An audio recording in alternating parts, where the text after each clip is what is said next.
Isang bagyo sa labas ng Philippine Area of Responsibility ang binabantayan ng Pag-asa. Samantala, southwesterly wind flow naman ang magdadala ng pag-ulan sa malaking bahagi ng bansa. Ang update sa lagay ng panahon, alamin natin kay Pag-asa Weather Specialist Lian Loreto. Magandang umaga po, Ms. Lian Loreto. Magandang umaga po, Ma'am Leslie, at sa lahat po ng ating mga taga-subaybay. Meron nga po tayong binabantayan na bagyo sa labas ng ating Philippine Area of Responsibility, itong si Tropical Storm Nakri na nasa layong 1,505 kilometers sa silangan ng extreme northern Luzon.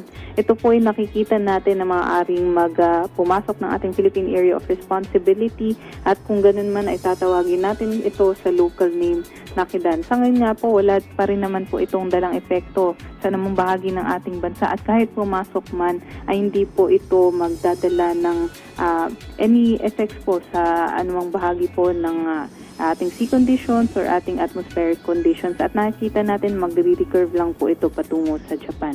Sa ngayon nga po, southwesterly wind flow ang ating nakikitang magdadala po ng makulimlim na panahon na may kalat-kalat na pag-ulan, pagkulog at pagkidlat dito sa Metro Manila, Visayas, Mindanao, Mimaropa, Calabarzon at sa Bicol Region. Kaya't mag-ingat pa rin ng ating mga kababayan sa posibilidad ng mga flash floods at landslides. Samantala, sa nalalabing bahagi naman ng Luzon, asahan ang generally fair weather conditions. May tsansa lamang po ng mga thunderstorms pagdating ng hapon at gabi. At yan lamang po ang latest galing dito sa Pag-asa Weather Forecasting Center. Ito po si Lian Loreto. Maraming salamat Pag-asa Weather Specialist Lian Loreto.